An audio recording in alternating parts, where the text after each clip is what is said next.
Together, Bruce and Bronwyn Turton are a force to be reckoned with when it comes to building and designing houses.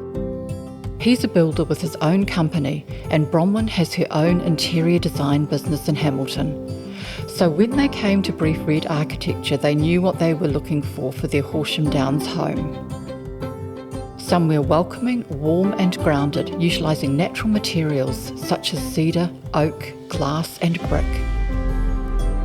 They built a home of interlocking pavilions that are open to a central outdoor room through large sliding doors, but there are also plenty of surprises to discover on the journey through the house.